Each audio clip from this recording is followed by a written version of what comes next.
Welcome to the FAA Safety Center, the FAA Production Studio Operation, and the National Resource Center.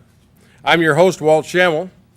Our next presenter is a lifelong aviation enthusiast and currently is the Special Assistant to the Manager for General Aviation and Commercial Division in the FAA's Flight Standards Service in Washington. In this capacity, she has developed the FAA's online courses and has guidance documents for flight reviews, instrument proficiency checks, and weather decision-making. She has authored numerous articles on risk management decision-making and technically advanced aircraft. Our favorite subject today, glass cockpits. She's also works with the FAA Aviation News, and she edits some of the articles in there. As co-chair of the General Aviation Joint Steering Committee, she's involved with the Personal Aviation Subgroup. She also is closely involved with updates to various FAA handbooks and publications, including the Aviation Instructor's Handbook. She holds an ATP certificate, as well as ground and flight instructor certificates with instrument, single-engine, multi-engine land ratings.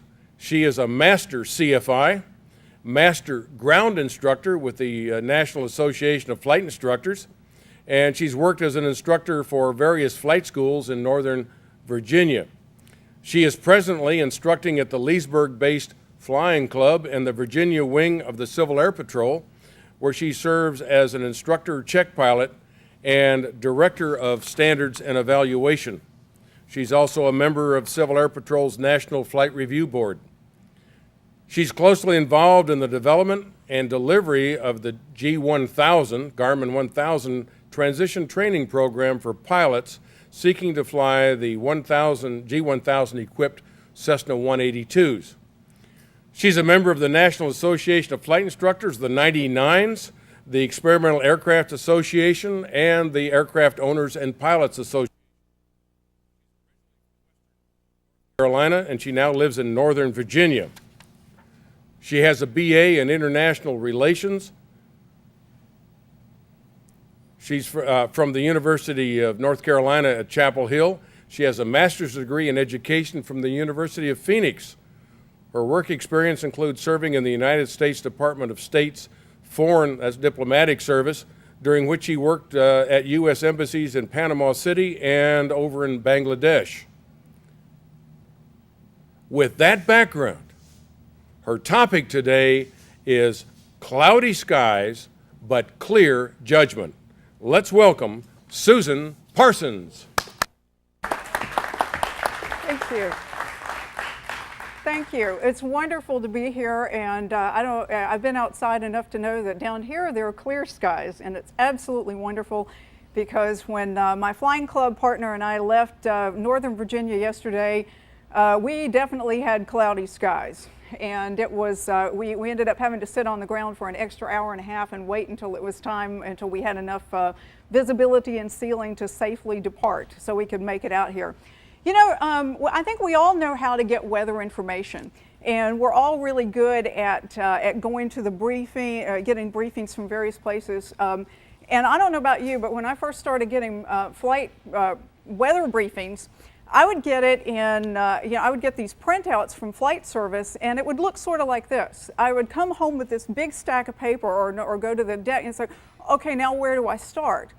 And so it was always a little bit, always a little bit challenging to do it. So I started looking at what the FAA safety team has developed in terms of this particular little 3P process: perceive, process, and perform. And they use it for a lot of different things, but I'd like for you to think about it in terms of these three things about weather. We're going to talk about each of these as we go along. Well, we've got perceive, what is the weather doing? Process, which is what can it do to me, because that's kind of what counts, to me and my airplane. And then perform, what do I need to do in order to be safe? Now, what is the weather doing? I think, like I said at the beginning, we're all pretty good. It gets drilled into us at the very beginning of flight training that we need to get weather information. How many of you remember hearing that early in your flight training? Pretty much everybody, yep. You hear that you need to know what the weather is doing, and so we're good at making phone calls, and nowadays we have all sorts of internet resources, so we know what the weather is doing. And just here are some of the options that you have right now. Anybody recognize that graphic? We have DOWAT and DOWATS, Sky Vector, if anybody has seen that, flightplan.com. There's the ads on the Aviation Weather Center. There's obviously Lockheed Martin Flight Service. There are so many ways that you can go to get weather information, but it still comes down to, and by the way, I'm allowed a blonde moment. What do you do now? You know, and if you have any good blonde jokes after the presentation, please come and tell me. I have a world-class collection and I'm looking to add to it. But now that you get the information, what do you do? And it comes back to this great big stack of paper. So what I'd like to do today is to give you a little bit of a framework for the way that you think about weather information. We know how to get it, now we need to know how to think about it and how to put it to use in making good weather decisions. And that's where I think that that a lot of us have trouble, because we just kind of look at this mountain of paper and say, okay, now what do I do with it? I had some really good instructors along the way, by the way, but way too many people, I've had to learn some of my lessons the hard way. How many people here have scared yourself with weather at least once? Me? Yes. And I don't want to do that again. I really don't want to do that ever again. So it was one of the reasons that I decided I needed a better weather education. First thing I want to look at is, if you think about it, what is it that weather can really do to you? And you could fine-tune it a lot, but if you really think about it, it comes down to three things. Weather can create turbulence in terms of wind and thunderstorms. So that's one thing it can do. Second thing, and this is the one we all tend to think about the most, particularly in terms of instrument flying, is it can reduce ceiling and visibility. It can create clouds and fog and rain and all of these other things for you. And then finally, weather can affect aircraft performance. And that is where you get into things like ice and density altitude. So, and by the way, I didn't make this up. If anybody has read Ralph Buck's weather flying book, he had some of this framework in here, but particularly these three things. And I thought it was very useful because it provides a very nice skeleton or very good framework that you can use to think about what it is, or to make your weather decisions. And we're going to look at how. Now, I know this is weather code, and I'm geeky enough that I still like it. I know you can get it in plain English, but I still sort of like this one, and I just put it up here because it would easily fit on one screen. But if you look at however you get your weather data, notice that the order that the information is presented really kind of fits in with that: turbulence, ceiling, and visibility and performance. They're not all nice, neat categories. I recognize that some of them bleed into others, but work with me here. I like to put things in boxes if I can, because it makes it a little bit simpler to think about. So if you look at what your standard METAR says, it starts off with what's the turbulence, what are the winds doing. And the second piece of information gives you information on ceiling and visibility. And the third part, when you're talking about temperature or dew point, obviously that does include instrument conditions, but temperature has a lot to do to tell you things like ice, you know, going to need to think about that. And if you look at the terminal aerodrome forecast, the TAF, it's got the same kinds of information in it. So if you can mentally start looking at your weather briefing data in terms of those three categories and just realize that this is how it's presented, that goes a long way toward helping you identify what the problems are for you. All right, what can weather do? We're going to talk about the turbulence part: gusty winds, thunderstorms. By the way, no animals were harmed in the making of this slide, not even humiliated. This was a Photoshop thing. So I do know how to erase people from photos, so if you need that done, come and see me. Photoshop is a wonderful thing. Creating turbulence, gusty winds and turbulence. Now, one of the things that I'd also like for you to keep in mind as we talk through these things is the fact that when you're talking about weather, you need to think about the pilot and the airplane as a team. And if you fly the same airplane all the time, you've got a team that you know pretty well. But if you fly different airplanes, and I get in and out of a lot of different kinds of airplanes, so I have to think about what my other team member can do as well as what I can do. But I want you to think about that as we go along, because there is never going to be necessarily a single correct answer. It's going to vary according to what you're doing right now and what airplane that you're working with right now. Now, when you think about turbulence, so we're looking at that first, we're looking at two different things. We're looking at really primarily because yesterday when my flying club friend and I flew down here, we went through some areas where we were getting kind of bounced around quite a bit, those aerial potholes that we're all familiar with, but we were at 8,000 feet, so it doesn't really make that much of a difference, except it was a little uncomfortable. Where turbulence really makes a difference is obviously if you're in something very severe, but when you get close to the ground and you're trying to land the airplane and it feels like a bucking bronco.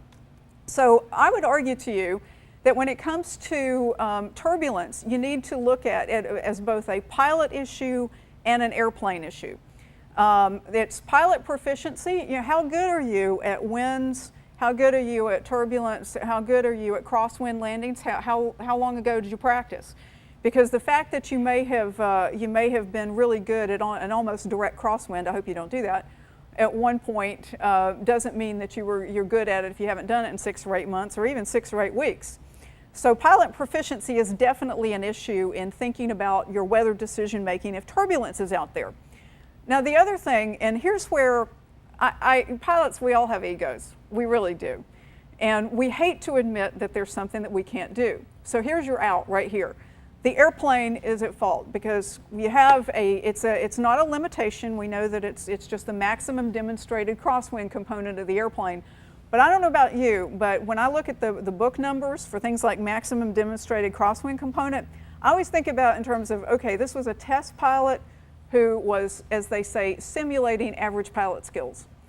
Now I'm guessing that most test pilots who are even simulating average pilot skills are still going to be better than I am.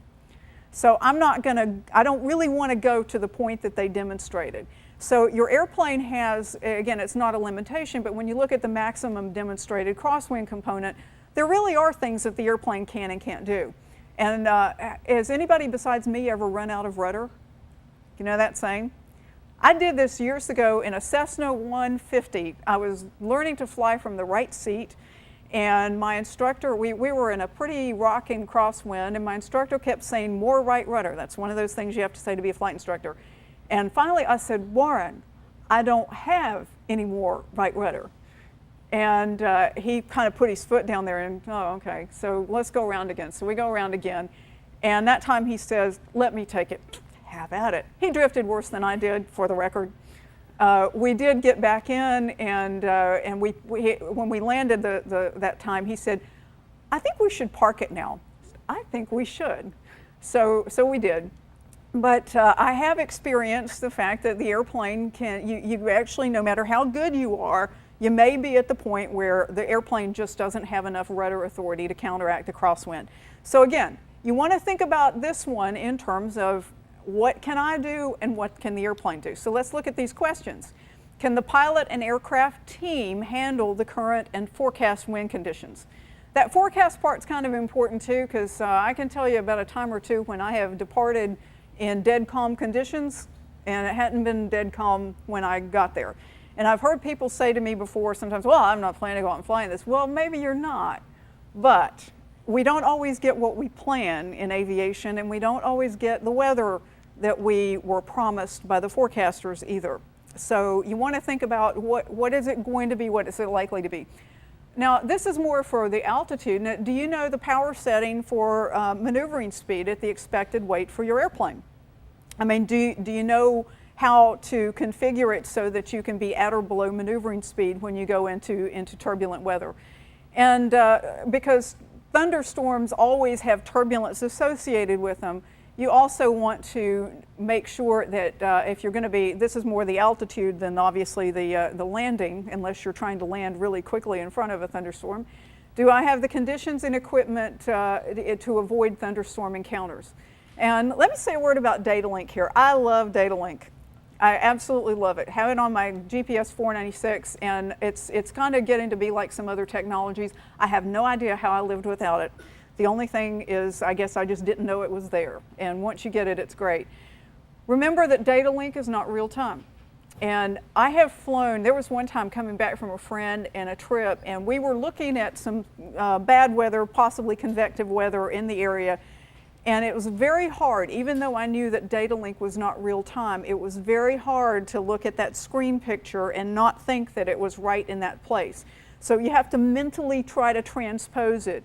And please, please do not use data link as a tactical pick my way through the weather tool. It is strategic, and it's all about avoiding the stuff in the first place and not, finding a way through the hole.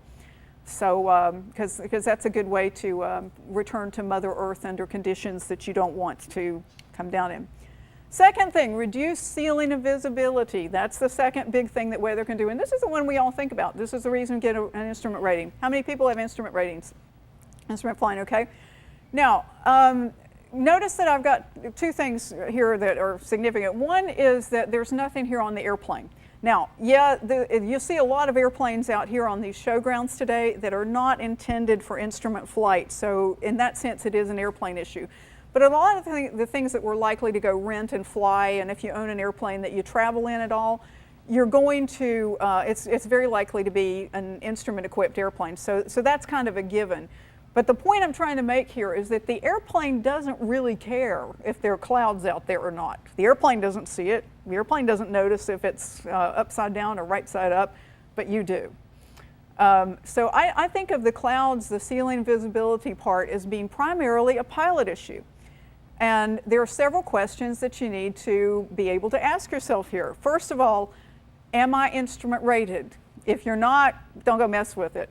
Because the amount of instrument training that you get in private pilot training, it's intended to help you get out of conditions that you accidentally get into. It's not intended to give you a short and cheap instrument rating. The second thing is legally current. Now, we all know what those numbers are, but being legally current, and here's the third part, being proficient, those are not all the same thing.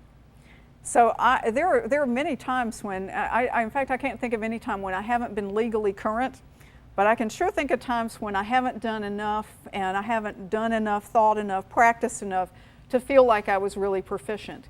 And even now, I mean, when I get more practice at it, the first few seconds when you go into a cloud from that nice blue sky, you're really having to think about and concentrate on what you're doing. So all of these three things are very important. So let's look at some of the questions to ask yourself when you're looking at that forecast and you see the little box, and if you mentally transpose that ceiling of visibility on the top. Here are some of the questions. Can I safely fly at the planned altitudes? Do I have some kind of terrain avoidance plan? And here I commend to you all kinds of things. The AOPA Air Safety Foundation, they have on their website a lot of information about terrain avoidance, and they have some specific terrain avoidance kind of information, very, very worthwhile. Are the ceiling and visibility good for an approach? That is, if you're going to be making an instrument approach. And by the way, it's an amazing thing that you can get an instrument rating and you're legal to shoot an approach to absolute minimums, 200.5. That doesn't mean it's a good idea. It really doesn't. And I did that once and I didn't mean to. It was one of those cases where the weather went, well, let's put it this way. When I left North Carolina, the ceiling and visibility were supposed to be 1,003. And by the time I got to Virginia 2.5 hours later, the Dulles terminal forecast was up to Amendment 5. So that was a case where, but I ended up flying to minimums and I made it obviously, but it's not something that I would deliberately have put myself in had I known that that was going to be the case. Do I need an alternate? That's the 1, 2, 3 rule. And anytime you need an alternate, you want to make sure that it's an alternate that you can actually get to, not just one that fills the box and fulfills the legal requirements. Because remember, there is a category that I think of as legal but stupid. And there are a lot of things like that, but legal but dumb. And dumb, stupid, pick your term. But just because it's legal doesn't mean that it's a good idea. Now, here's a big one for any time you've got ceiling and visibility type issues. Where is the nearest good weather? Which direction would I go? That's the first question. Is it north, south, east, or west? And then the last thing is, are the conditions within my personal minimums? And we're going to talk about that in a few slides too. Sky Vector, I love this site. It's not an official weather source, we all know that, but here's why I love it. Has anybody looked at it before? The reason I like this is because you can put up a sectional chart or now an instrument chart, and you can use the little slider at the bottom to see the entire chart on one page, and that's useful for flight planning. But the other useful thing, look at those little circles. See the little green circles on there? You can put up, what it will do is superimpose on top weather information for all the airports. Now, all the various manufacturers are still trying to, they still kind of go between, blue means one thing in one place and green in another. But basically, yellow, red, and magenta, those are not colors that you really want to play with a lot. Blues and greens are pretty good. Magentas and reds, not so much. Yellow, you got to think about it, is one way to look at it. But if you look at this, you'll see a lot of circles in there green. And in this particular scheme, green means good VFR. So I can look at this sectional chart and I can tell in one glance what the weather is in the entire sectional chart. Now here's another tip that I use. This is my personal planning, but let me offer it to you for what it's worth. One of the places that I start when I'm doing flight planning for VFR or for IFR is I have a look at this and I scale out the chart that I'm going to use so that I can see the entire sectional chart on a single screen. And I have a look at it to see what the colors are on the weather. Now I think of this sectional chart as for most light general aviation aircraft and for most human physiology, if you know what I'm saying, think of the sectional chart as your box. This is your operating box. Your airplane, now granted if you start on the edge of a chart, you can go off to another chart, but if you think of this as the box that you can operate in comfortably, both aeronautically and physiologically, it's useful. Now if I see, like on this particular one, most of these little circles are open green circles, so that's basically telling me it's clear VFR all over this region, so I don't really have a whole lot to worry about. But on the other hand, take a look at this one. See the reds and magentas? Red is IFR and magenta is low IFR. This one uses blue for marginal VFR.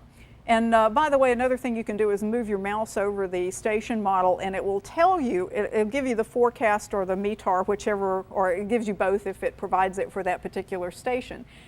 So what I do, I look at this and I say, okay, this is pretty ugly.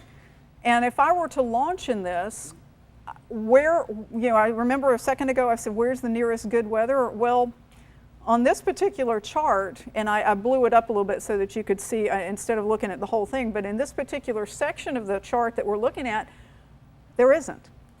There's one little spot there that's blue, and that's marginal VFR, but if you're looking at everything else that's red and magenta, come on, I mean, we're all optimists, but how long do you really think that blue circle is going to stay a blue circle before it gets to be a red circle or a magenta circle?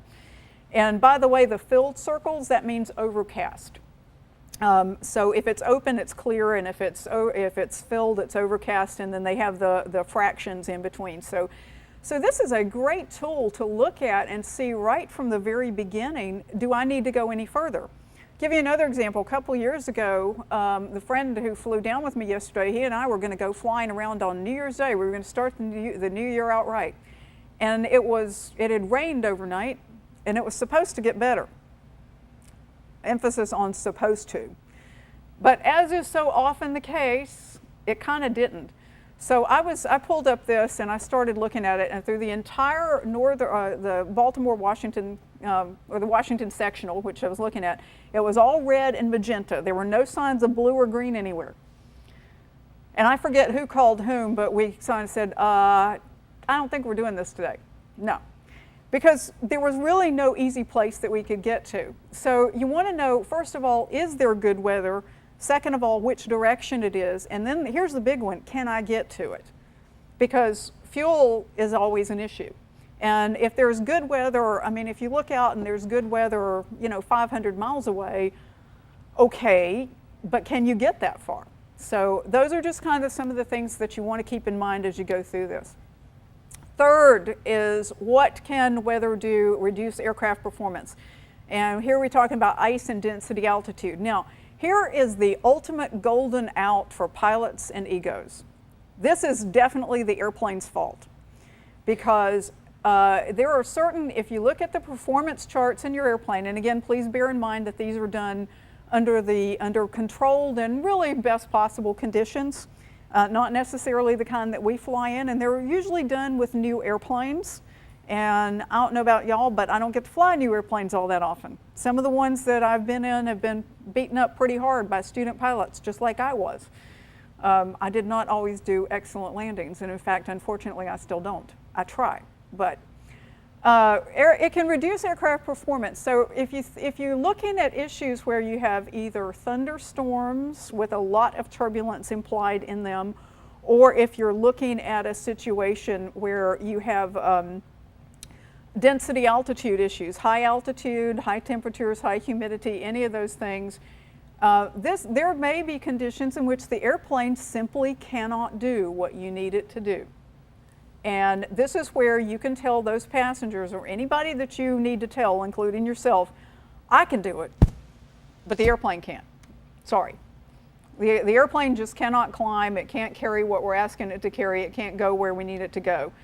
So an aircraft capability is an enormous issue for us here. Now, I fly in what some folks out west would consider to be flatlands. I don't consider it to be perfectly flat. The Appalachians are quite lovely, thank you very much. But, you know, it's not really high altitude terrain. So our density altitudes, for us, a high density altitude means about 2,000 or 3,000 feet in the summertime. But out west, we're talking about, that's field elevation, and then you get a little bit higher than that. It starts moving up. So anyway, I know that there are airports where you can only go in one direction and out the other, and there are certain times of the day that you're not going to fly.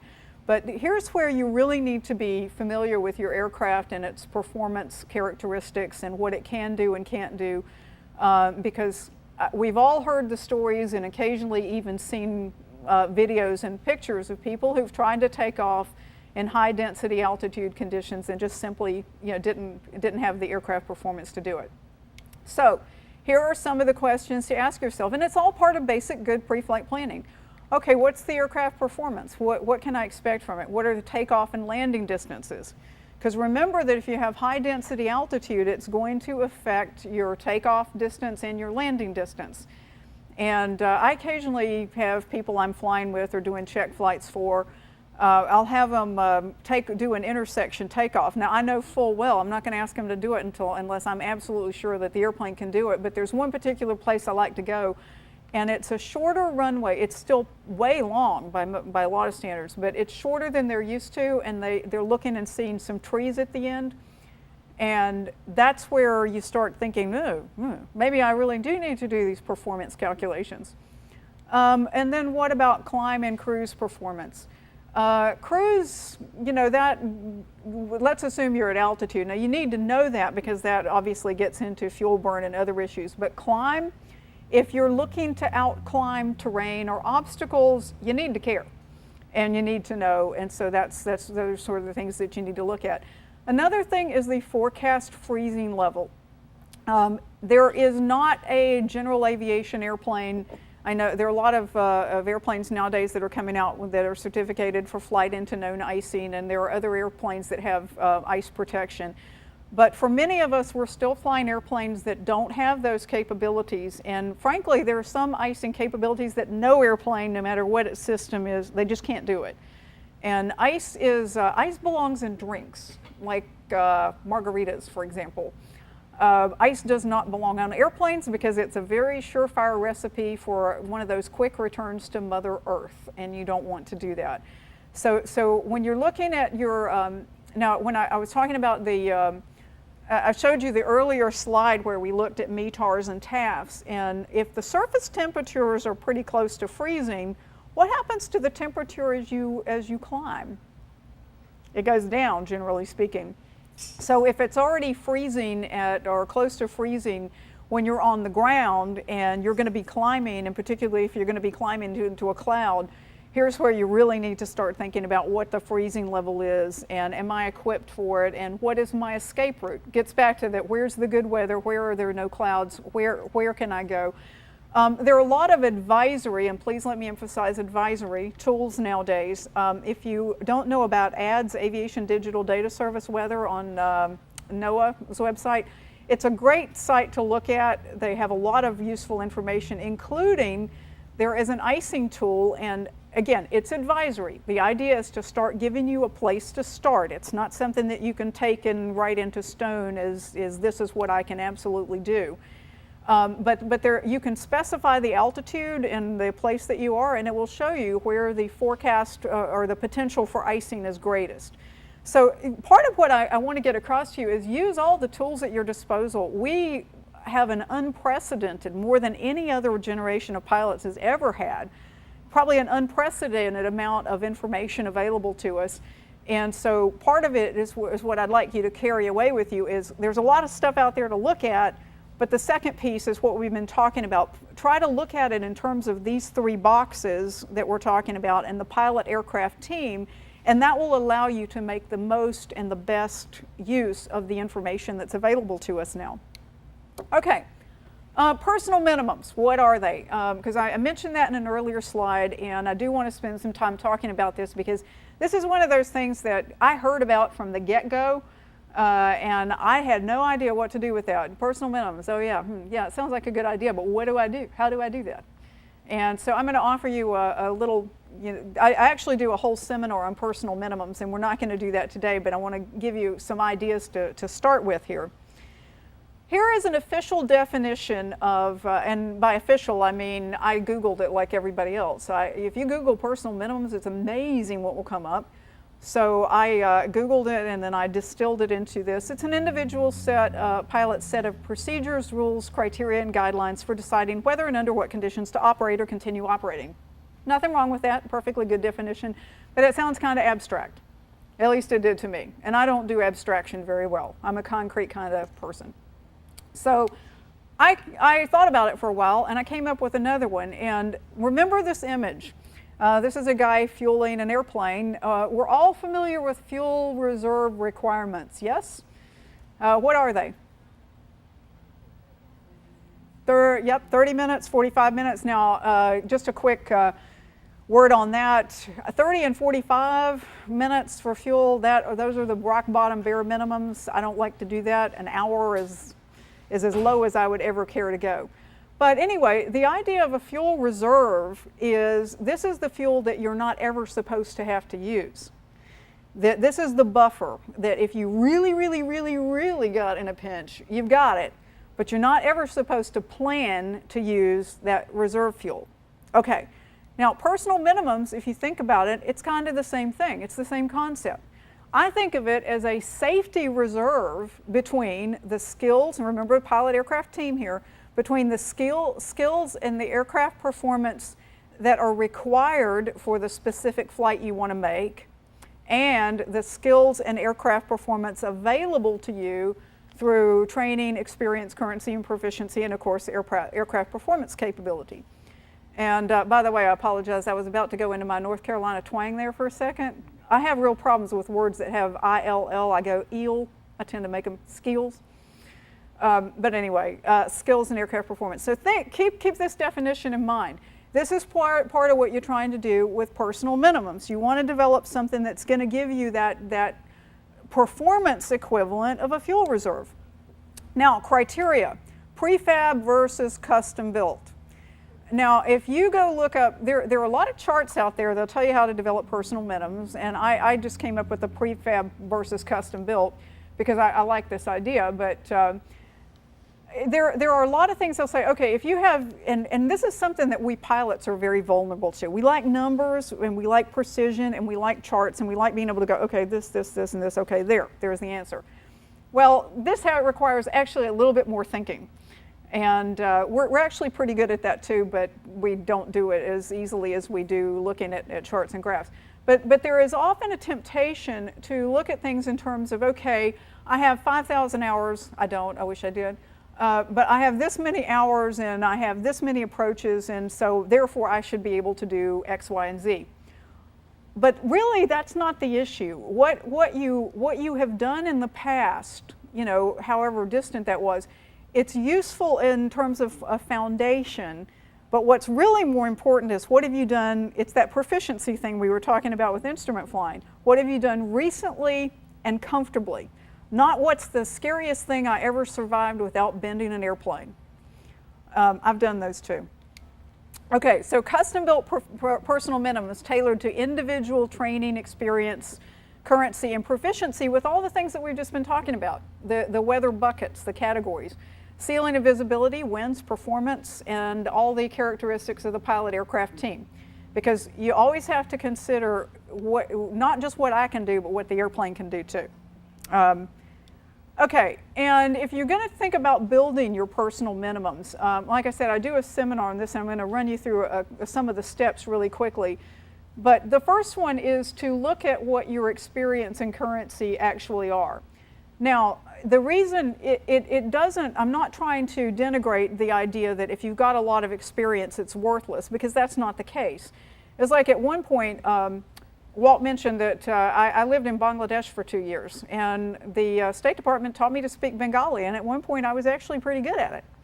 And somewhere buried back in my brain, it's still there, and I could scrape off the rust and probably get to be reasonably good at it again, but right now, And so if you have a lot of training and experience in aircraft, you've got a lot of basic and good foundation to work with, but you might have to scrape some rust off. And part of this exercise, this part of the exercise, in looking at your training, your current training, total experience, and recent experience, is to try to give you an idea of where you are and how much of that scraping off the rust work might you have to do at some point, or when you actually want to work with personal minimums. Second part, I have this on a worksheet, and you can download it from the library at FAAsafety.gov if you want to. It's actually a worksheet that you can use to develop your personal minimums and to record it. But it includes this little graphic, so, this is useful in kind of defining what are the conditions of VFR, marginal VFR, IFR, and low IFR. And remember what I said earlier about the conventions on what blue is and what green is, or shifting? Some of the online weather data link use the blue for VFR and green for marginal VFR, and other places it's reversed. So just make sure that you understand when you're looking at weather data information what the definitions are. Look at the legend, is what I'm saying.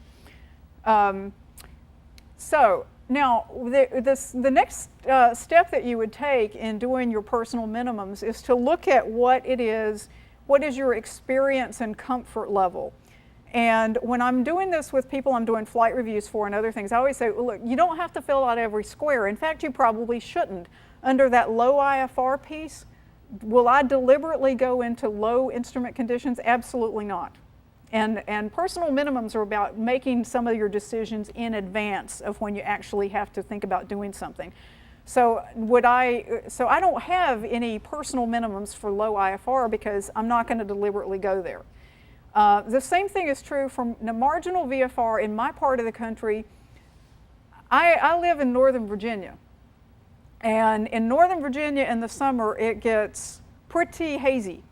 And if you're not comfortable flying in what are legally defined as marginal VFR conditions, you're probably not going to be flying a whole lot. So, but the nice thing is that I've been flying in that particular airspace for a long time. I know where all the rocks are.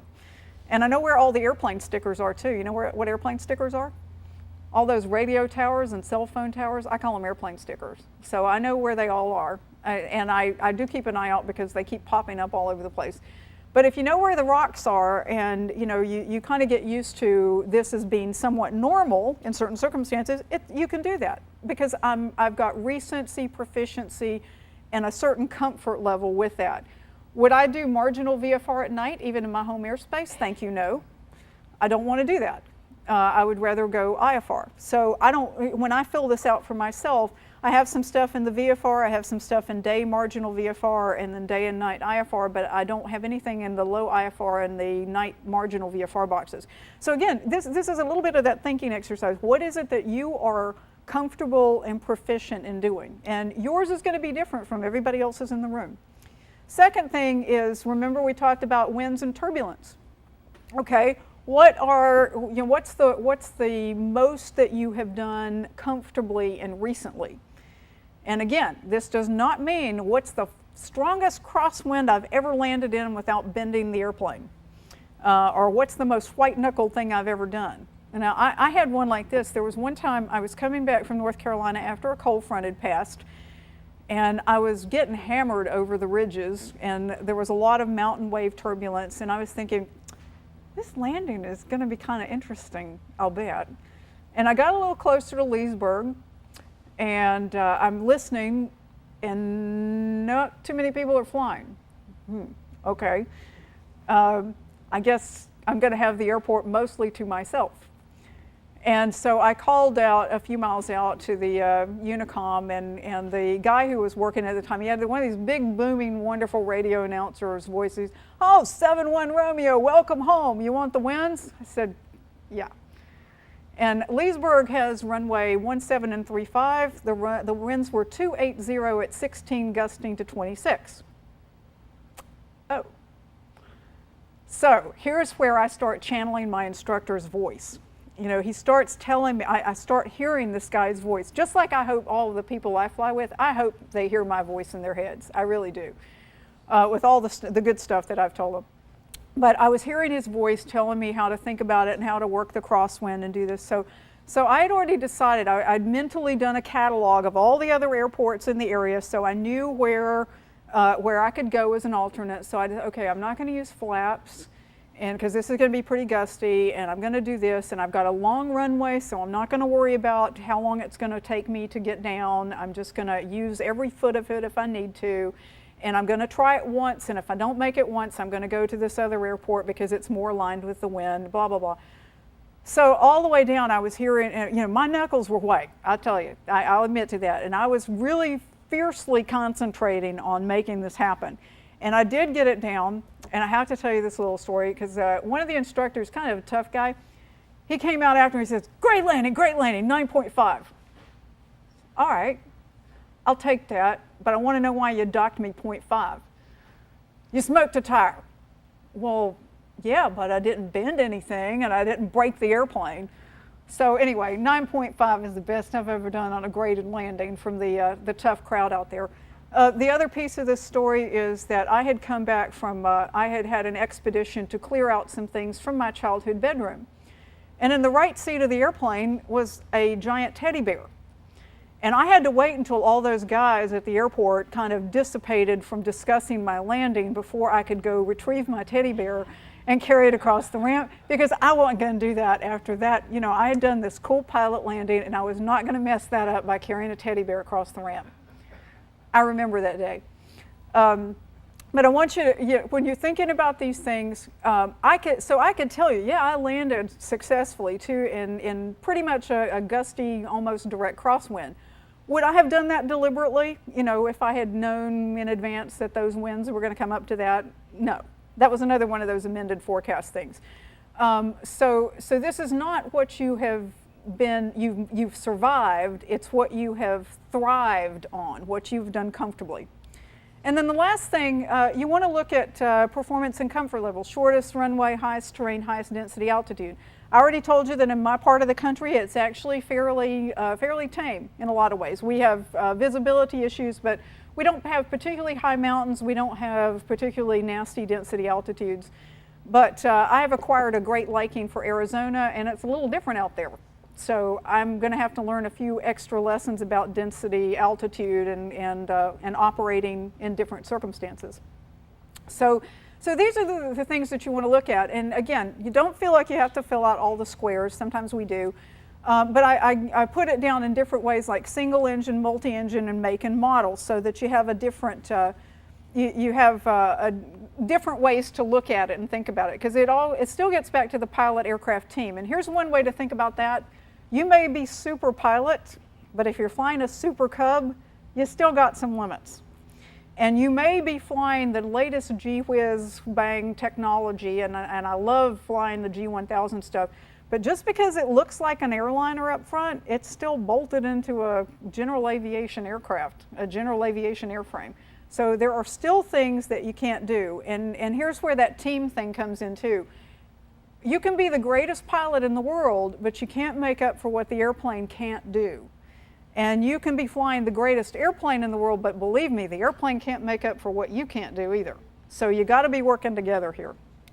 Okay, the next step is you put it all together, and I call these baseline personal minimums. You put it together and, okay, what do all these numbers and these personal minimums look like together?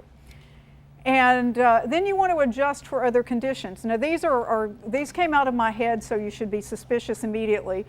But these are just some of the things that you want to adjust for. If you, as a pilot, you're tired, or you've had a stressful day, you're flying an airplane that you don't know, you are going to a place that you're not familiar with, or you've got some kind of external pressures, like your boss is upset with you, or you've got to be someplace. Here's where you're going to want to adjust your personal minimums in a more conservative direction. And I just came up with some ideas. So you can see this pretty quickly where this is going, because if you had 2 of these conditions, or 3, let's say that I'm getting a cold and I'm trying to make a trip, but I want to go after work, and the airplane that I usually fly isn't available. You can see pretty quickly that my baseline personal minimums are going to have to be adjusted pretty considerably if I follow these rules. And it may mean that I don't go, but that's the point. This is a way to give yourself a framework to make the decisions in advance, so that if it's not appropriate to go, you don't go. Now, I did this seminar once, and I had a gentleman stick up his hand and say, hey, yeah, I do that. And he said, here's how I think about it. He said, I had 1,000 feet for my children and 500 feet for my wife. Really? Does she know that? We all took a vow of silence. And I said, okay, whatever works for you, pick it, whatever makes a difference for you, but that gentleman shall remain nameless, because I don't think his wife knew that she somehow got a few fewer points on the personal minimums than his kids. But just pick something, and pick something that you can work with and that's easy for you. I have another theory about flight instruction. You know, Baskin-Robbins, they have 31 flavors. Pick one. They're all good. So I call it the Baskin-Robbins theory of risk management and decision making. There are at least 31 ways to do it, maybe really lots more. Pick one, and you don't even have to stick with a single one, although I happen to have a favorite. If you need to bribe me, it's pistachio almond. Personal minimums, are they carved in stone once you do it? And yes, I know that's a wood chisel. That has been pointed out to me multiple times, but I took some poetic license here, and Photoshop is a wonderful thing. So I used a wood chisel on stone. So are they carved in stone? Can you change your personal minimums? Sometimes yes and sometimes no. Remember, the idea is the safety buffer between the skills and performance required and the skills and performance that you have available. And if you want to stretch, here's what I like to think about. First of all, you want to gain experience with what you already know how to do. I'm used to flying in, marginal VFR in my area, something under 5 miles visibility. Okay, one day it's 4 miles. Well, I don't have anything else going on particularly, so yeah, maybe I can stretch it a little bit because I don't have anything else. Reassess and review. Okay, what did I learn from this? Be reflective. It sounds like one of those squishy academic words, but it's actually useful. Modify with care. You always want to be careful and thoughtful about what you do. Now, here are some rules to live by. No matter how much you and your passengers moan, scream, and cry and groan. I wouldn't want this kid in the back of my airplane, by the way. He would definitely not be in my personal minimums. Okay? Never, ever lower your personal minimums in order to make a specific flight. If you do that, you've just defeated the purpose of having them in the first place. If you're gonna think about stretching, which is a different idea, you need to think about that in advance and say, okay, this is what I've got, and this is what I think I can do. The second is keep all the other variables constant. You don't want to be You don't want to be trying to stretch yourself in terms of ceiling visibility and turbulence and aircraft performance and your capabilities all at the same time. Think about this in a scientific way. We're good at this. Do one thing at a time. Just work on one thing at a time. And if you've got 2 or 3 out there, no, that's already below your personal minimum, so don't do it. Third is, and here's where we instructors come in handy, talk through your plans. Call somebody up and say, hey, here's what I'm thinking about doing. And one of the things that I do when I'm doing flight reviews is, what are your goals? And your goals don't have to be to get another certificate or rating. Your goals might be, I want to get more comfortable flying in certain conditions. And every instructor I know would be most happy to help you do that. Because that's after all what we're here for. And you don't get to be an instructor unless you love flying and you want to do it. Okay. Don't cut into your skill reserve. Just like we don't cut into the fuel reserve, you don't cut into your skill reserve. I can't remember where this airport is, but I thought this was a really cool picture. And what it says to me is, yeah, this is not something that I would really go doing for the first time all by myself.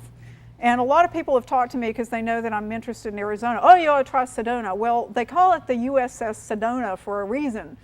It's an airport on top of a mesa, and you look at it going, there's an end and there's an end, and gosh, I would love to do it, but for the first time by myself, not so much. That's something that I would want to do with somebody who knew what they were doing and could help me learn how to do it. So, don't cut into your skill reserve, particularly when there's something that you're not familiar with or comfortable with doing. Do not go to the unusable fuel level of your aircraft performance or piloting ability. That scraping the bottom of the barrel when you're on empty and desperately hoping that the engine will not die. And I'll tell you a little story yesterday. In departing from Leesburg, I forgot to hit the button to reset. We have one of these JPI engine analyzers, and if you don't reset it, it doesn't know where to start calculating on fuel. Now, we knew full well that we had full tanks and a lot of range and everything else, but it is a creepy thing when your machine starts yelling at you about you've got 5 minutes of fuel left. I hate that. And every time I've done it a couple of times, and I swear every time I'm never going to forget that again, because I know I've got a lot of fuel, but I keep looking back there to see if I'm leaving a contrail. No. Did I leave a fuel cap off or something? No. That was operator error. But anyway, don't take yourself to that white knuckle, I survived this level of your ability in whatever you're doing, aircraft performance or weather or anything else. And the last thing is stick to the plan. Absolutely stick to the plan. This is where you have to have discipline. I remember reading something many years ago to the effect that you become pilot in command the day that you say no to a flight that you or somebody else really wanted you to make. And that's true, because it's real easy. It's really hard to say no when you're sitting on the ground. It's really easy to say yes, but that reverses really quickly if you decide to take off and you're up there wishing that you were down there and that you had made that tough decision while you still were in a better condition to do it. So if you do it, show people your personal minimums and tell them, I'm about keeping you safe and this is what I do. And this is how I do it. Now, another thing, and I probably shouldn't tell you this, but I have a dirty little trick that I play, or not play, but I use. When I'm doing, occasionally I do right seat pilot seminars for people who fly with pilots but don't fly themselves. I talk to them about personal minimums and encourage them to talk to the pilot about what are your personal minimums. And if you're nervous about flying and you're in the right seat and you're not a pilot yourself, well, for goodness sakes, tell the pilot, okay, I want to see what your personal minimums are, and I want you to tell me how these conditions are within your personal minimums. Then I'll get in the airplane and go with you. So this is, it's partly about bringing your passengers and everybody else into the safety decision with you. Don't let anybody do this business with you about, well, you just spent so many $1,000s on an instrument rating, and you mean we can't go into a simple little cloud? Don't fall for that. This is why you need to get people in with your personal minimums. And the last thing, I'm just going to put these up here and you can think about it. Would you go? There are people who would say yes, and there are people who would say no. It's mostly marginal VFR, and you can see if you look up toward the northwestern corner of this particular slide that you're starting to get some IFR and marginal VFR coming in. But around here you've got a lake to think about, you've got marginal conditions in a lot of places. A lot depends on what are you flying, Why are you flying? What are you comfortable with? What have you done recently? You know, whether or not you can actually do it. And here's the one, you know, I blew this one up a little bit if you can't see it. It says 2.5 miles, light snow, few at 1,200, overcast at 27, etc. And look at how much red and magenta there is. Would you go? I wouldn't. This is not something I'd want to play with because, first of all, there's a big body of water there called one of the Great Lakes. And there is clearly some bad weather, and I don't see too much good. Now, if I were working off that northwest corner and headed in a different direction, that's a different story. But if I were trying to fly somewhere around the lakes, not really. This one, yeah, that's pretty obvious. And then I just wanted to show you, right before I close here, once again, think about this turbulence, ceiling, and visibility, and performance. If you can try when you're looking at all that mountain of weather data that you get from so many different sources now, and just try to ask yourself the questions that we talked about in these boxes, I think it will give you a much more workable and practical way to think about it and then to make a good weather decision so that we can all turn up at events like this and enjoy aviation. Because as I was saying to my friend this morning as we were driving out here, I get crabby if I don't fly often. I really do. Between that and my coffee, I mean, there are just certain things that I have to have in life, and flying is one of them. And so I want to be around to do it for a long time, and I want you to be around to do it for a long time too. If you have any questions or would like to get in touch with me, there's my email address. Please do not pluralize me, it scares people. A lot of people want to put an S on the end of my last name. It is singular, and it's better if we keep it that way. And thank you for coming, and I hope you enjoy the rest of the show.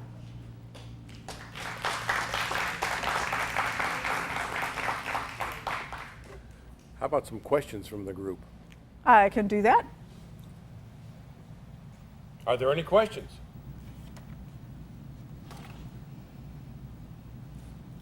Well, thank you very much, Susan. Very interesting. Thank you.